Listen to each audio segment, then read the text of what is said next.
somos imagem e semelhança de Deus. E isso não é metáfora bonita, isso não é frase motivacional. Isso é estado de ser. Agora respira, porque isso aqui não é misticismo confortável. É consciência que desperta. E consciência dói antes de libertar. A pergunta inevitável é: por que a gente lê e escuta isso a vida inteira e isso não entra na nossa essência? Sabe por quê? Porque quando entra de verdade, desmonta o ego, quebra um personagem, tira o controle da mente condicionada. E a mente ela prefere sobreviver ao conhecido, mesmo que doa, do que despertar para o infinito. Desde sempre, o ser humano ele foi ensinado a buscar Deus fora, num céu distante, no intermediário ou num futuro ideal. Mas todos os caminhos, não importa a religião, a crença, o nome, levam para dentro. Porque só existe esse caminho, o único caminho. O reino de Deus está dentro de vós. Isso não é promessa, é descrição. Aqui entra um conflito psicológico profundo. Se o poder está em mim, eu me torno responsável pela minha vida. E responsabilidade assusta mais do que a obediência. Porque é mais confortável pensar, se eu não tenho, é porque não era para ser, Deus quis assim. Se eu não tenho, é porque Deus não me deu. Se não aconteceu, é porque não era para ser, não era o tempo certo. E assim a responsabilidade é jogada para fora. E o conformismo se instala, mas a verdade é outra, ela dói. Tudo que você construiu foi porque você foi lá e fez. Um dia de cada vez, errando, aprendendo, absorvendo conhecimento, consciência, maturidade. E se você fez e ainda assim não conseguiu, não foi por falta de merecimento, foi porque existe crenças dentro de você que ainda não sustentam esse próximo nível. Mas em vez de olhar para isso, a gente diz: não era para mim, ainda não estou pronta, por isso que Deus não me deu. Quando for o momento certo, no tempo de Deus, vai acontecer. Você percebe o jogo? A responsabilidade é jogada para fora e o loop continua. Quando você assume a responsabilidade da sua vida, dói. Dói perceber que certas coisas que você vive hoje não são exatamente o que você queria. Mas assumir isso é o início da liberdade. Enquanto você não assume, o padrão se repete, o ciclo continua, o nível não muda. Você tem um livre-arbítrio, e sim.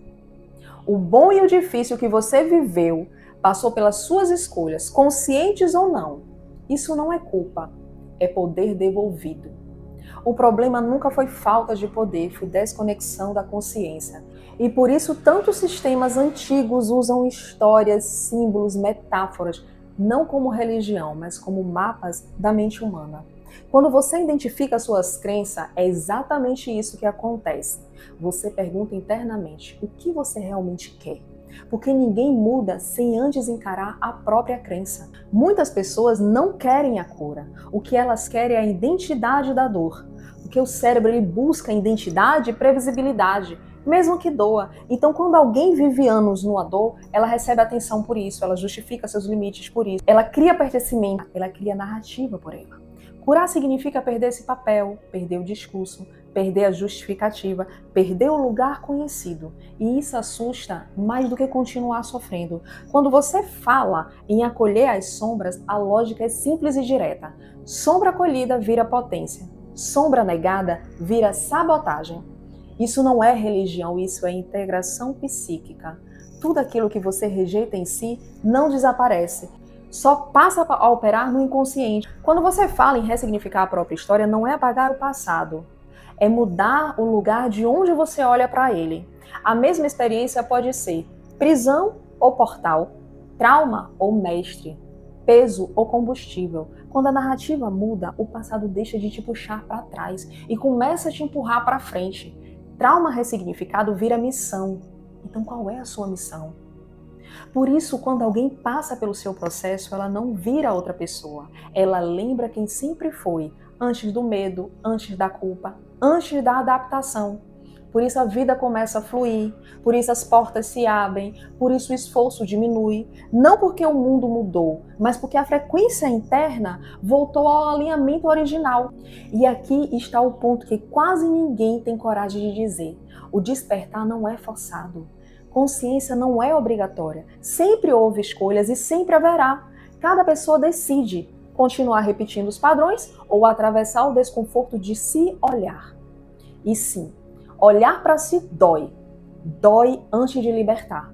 Por isso, o meu trabalho aqui não é convencer, não é salvar, não é empurrar. É lembrar quem já está pronto. E é exatamente isso que acontece. No treinamento, você é seu maior aliado. Ali você aprende a identificar as crenças inconscientes, a acolher as suas sombras sem julgamento, a ressignificar a sua história, a sair do automático e lembrar quem você realmente é. Não para viver algo novo, mas para parar de se afastar de si. E quando a lembrança acontece, não tem como desver. A pessoa não vira algo maior. Ela lembra da centelha que sempre esteve ali. E viver a partir disso muda tudo. Agora fica a pergunta que realmente importa. Até quando você vai fugir da responsabilidade e continuar criando de forma inconsciente a realidade que você diz não querer? Até quando vai chamar isso de destino, o que é padrão? De tempo certo, o que é medo? De espera, o que é adiamento de consciência? Porque a verdade é simples, ela não pede permissão. Enquanto você não acolhe com consciência, você continua escolhendo só no automático. E o automático repete. A pergunta não é se você tem poder. Você sempre teve. A pergunta é: até quando você vai parar de fugir dele